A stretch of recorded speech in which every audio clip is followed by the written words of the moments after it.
Los miembros de la organización Watchtower de los Testigos de Jehová se dividen en dos grupos de personas, los llamados impuros y los llamados puros a la vista de Jehová.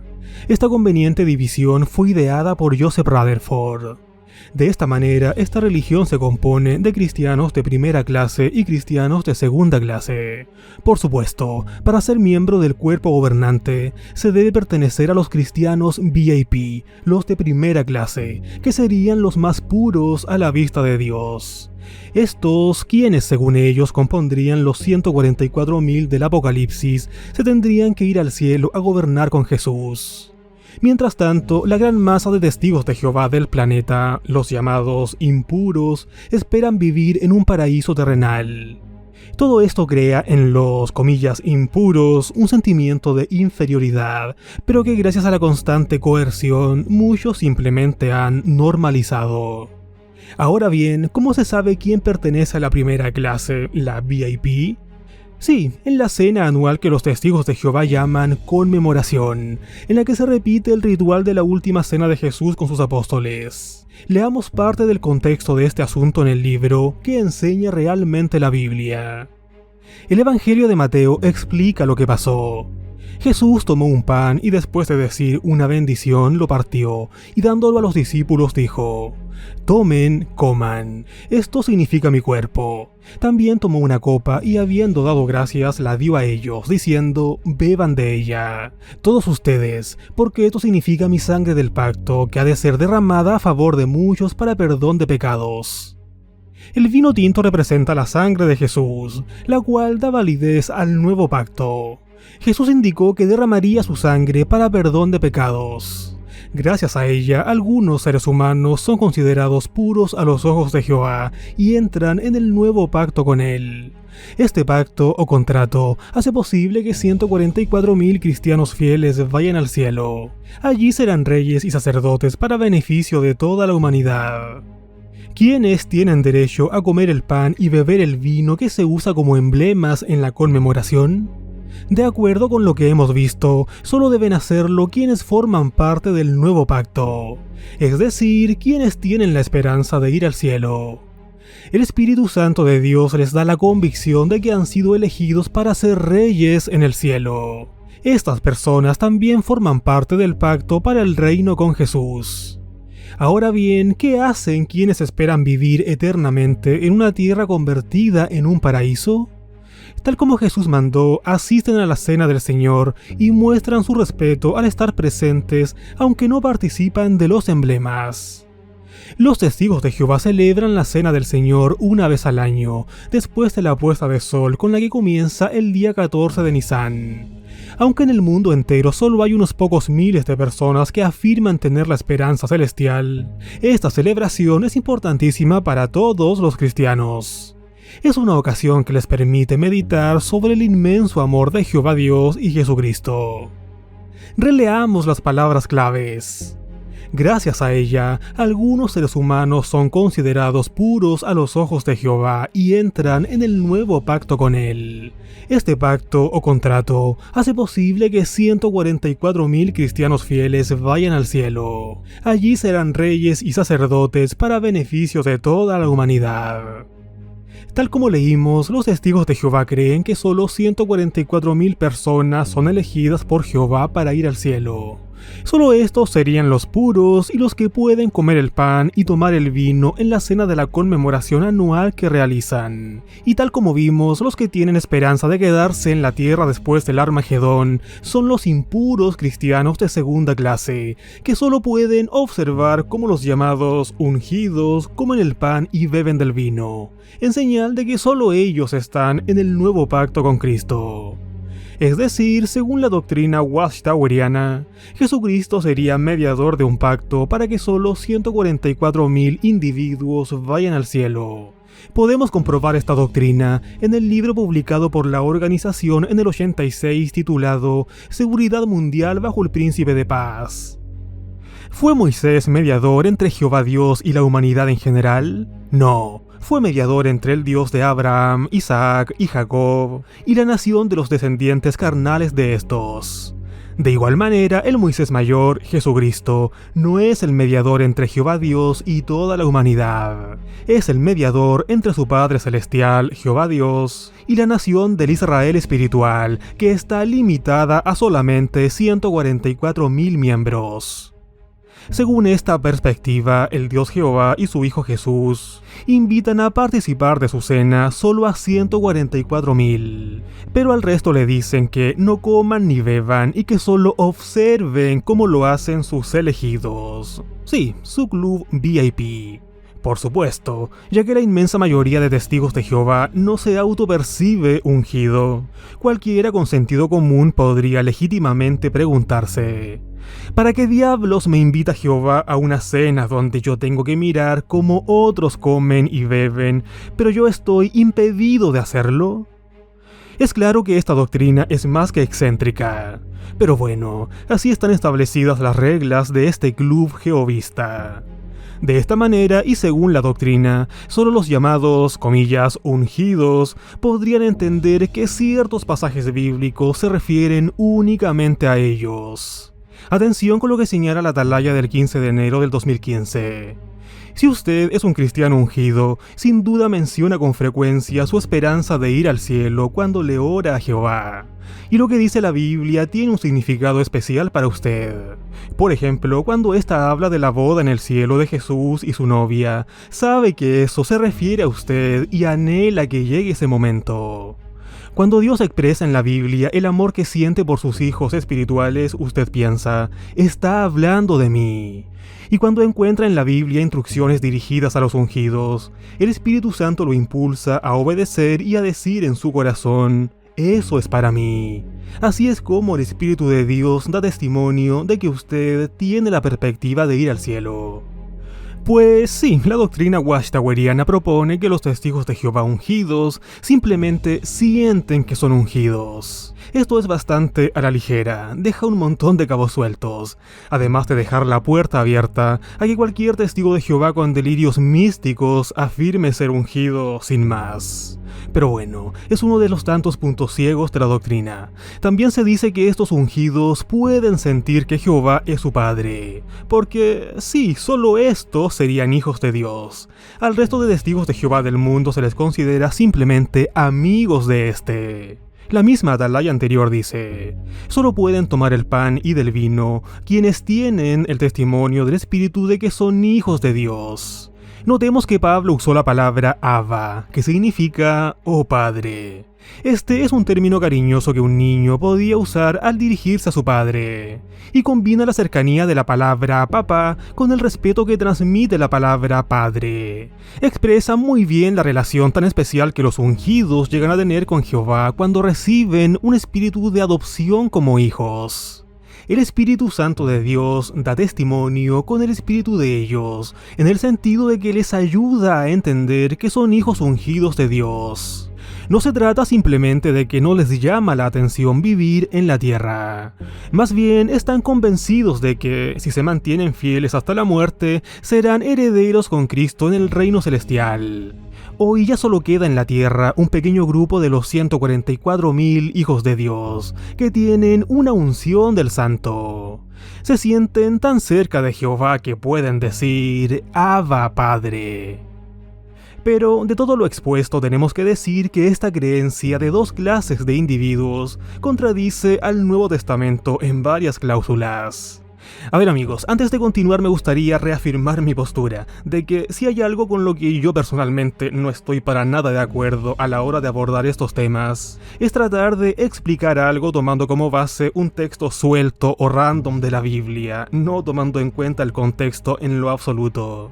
Y tratar de aplicarlo así de manera forzosa a nuestro tiempo, adecuándolo sin más a nuestra propia cosmovisión e interpretación de las cosas. Y a través de un lente netamente contemporáneo y en muchos casos extremadamente sesgado, desestimando completamente los contextos culturales o sociales. Es algo que los testigos de Jehová y muchas otras religiones cristianas hacen y lamentablemente seguirán haciendo. Pero bueno, en temas como estos, es necesario también adecuarnos a la concepción testiguil, aún sin estar de acuerdo con ello. Es algo que tengo que hacer para de esta manera adecuarme a sus parámetros y no ser así demonizado. Pero bueno, con esto claro, vayamos al grano. Primero que todo, en el Nuevo Testamento no existe aquella doctrina expuesta en la atalaya que leíamos, eso de que tendrían que existir dos clases de individuos, la celestial y la terrenal. Se enseña que hay una sola esperanza. De hecho, Efesios 4, del 4 al 6 dice: hay un solo cuerpo y un solo espíritu, así como hay una sola esperanza a la que han sido llamados. Hay un solo Señor, una sola fe y un solo bautismo. Hay un solo Dios y Padre de todos, que está sobre todos y actúa por medio de todos y en todos. La distinción entre cristianos que pueden considerar a Dios como su Padre y los que no pueden hacerlo, está también contradiciendo a lo que dice la primera carta de Juan 3, 9 y 10. Nadie que ha nacido de Dios practica el pecado, porque la semilla de Dios permanece en él, y él no puede practicar el pecado porque ha nacido de Dios. Los hijos de Dios y los hijos del diablo se reconocen por esto. El que no practica la justicia no proviene de Dios, ni tampoco el que no ama a su hermano. Notemos que no hay término medio para el autor de esta carta, porque si Dios no te ha engendrado como hijo, según la Biblia, simplemente pasas a ser hijo del diablo. No hay término medio. Según Juan, o eres hijo de Dios o eres hijo del diablo. Por otro lado, los testigos de Jehová interpretan las palabras de Pablo en su carta a los romanos fuera de contexto. Según Pablo, los que no tienen el testimonio del Espíritu son personas carnales que morirán en sus pecados. Romanos 8, del 5 al 8 dice: porque los que viven guiados por la carne se concentran en las cosas de la carne, pero los que viven guiados por el Espíritu se concentran en las cosas del Espíritu. Concentrarse en la carne acaba en muerte, mientras que concentrarse en el Espíritu tiene como resultado vida y paz. Concentrarse en la carne acaba en enemistad con Dios, pues la carne no está sujeta a la ley de Dios ni lo puede estar. Por eso los que viven guiados por la carne no pueden agradar a Dios. Por lo tanto, para el tío Pablo no puede haber distinción entre cristianos que tienen y los que no tienen el Espíritu Santo, porque quien no lo tiene no puede agradar a Dios porque sería una persona, según él, carnal. Por otro lado, según el Evangelio de Juan, Jesús habría dicho que participar de su carne y su sangre es vital para tener vida eterna. Juan 6, del 53 al 56 señala: así que Jesús les dijo: de verdad les aseguro que si no comen la carne del Hijo del Hombre y no beben su sangre, no tienen vida en ustedes mismos. El que se alimenta de mi carne y bebe mi sangre, tiene vida eterna, y yo lo resucitaré en el último día. Porque mi carne es alimento de verdad y mi sangre es bebida de verdad. El que se alimenta de mi carne y bebe mi sangre se mantiene en unión conmigo, y yo me mantengo en unión con él. Notemos que en este evangelio Jesús habría dicho que, comillas, no tienen vida si no se alimentan de su carne y su sangre, que en ese contexto significa que es vital para la resurrección.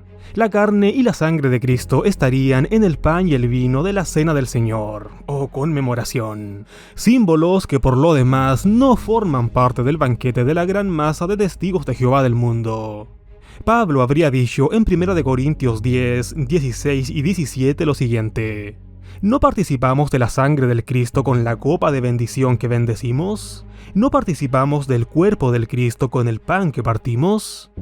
Hay un solo pan, así que aunque nosotros somos muchos, somos un solo cuerpo, porque todos participamos de ese único pan.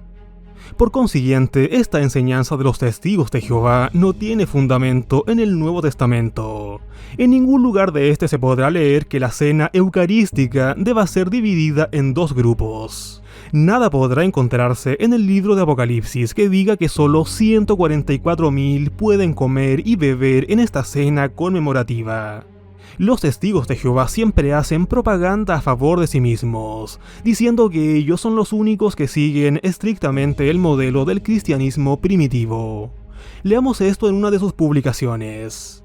Los cristianos verdaderos de la actualidad deben sobresalir por su modo de vivir, tal como ocurrió con los del siglo I. Por eso, los testigos de Jehová tratan de seguir estrictamente el modelo establecido por los primeros cristianos. Y lo cierto es que no pasan desapercibidos sus esfuerzos por amoldar su vida a las enseñanzas bíblicas.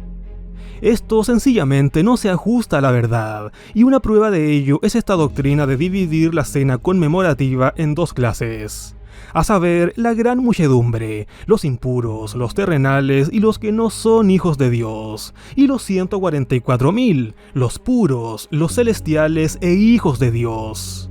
En el cristianismo primitivo no existía tal concepto de que los que tienen esperanza de resucitar en la tierra no pueden comer del pan y del vino en esta cena. No hay documento histórico que sustente tal doctrina.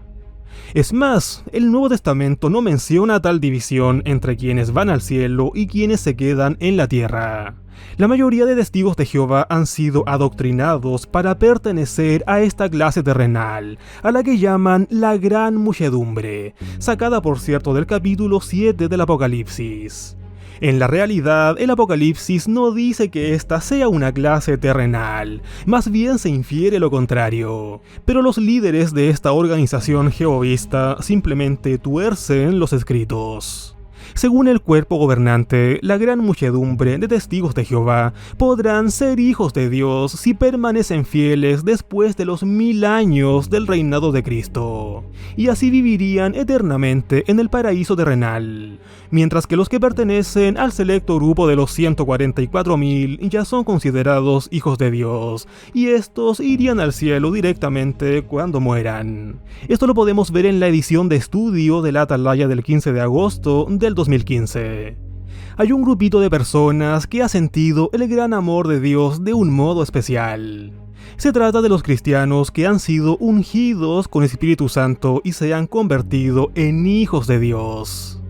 Al resto de personas que tienen fe en el rescate de Jesús, Jehová les ha dado la oportunidad de ser sus amigos y la maravillosa esperanza de vivir para siempre en un paraíso en la tierra y de llegar a ser sus hijos.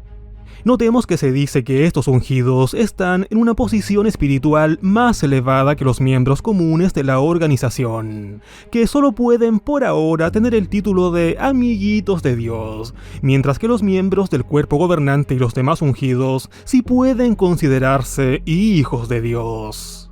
Y sí, los testigos de Jehová también dicen constantemente que aquí en la tierra todos son iguales a los ojos de Jehová y que éste no mira a ningún testigo de Jehová por encima de otro, pero en la práctica no es así. Porque, por ejemplo, nadie que sea del grupo de la gran muchedumbre puede formar parte del cuerpo gobernante.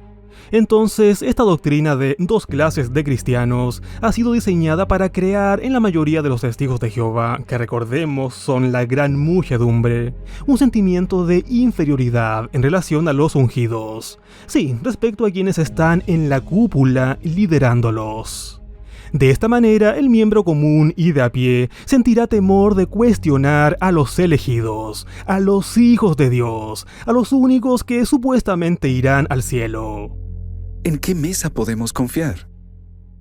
En la mesa en la que están nuestros futuros reyes, el cuerpo gobernante. Hasta aquí el video, amigos. Un fuerte abrazo celestial y cuestiónalo todo. Adiós.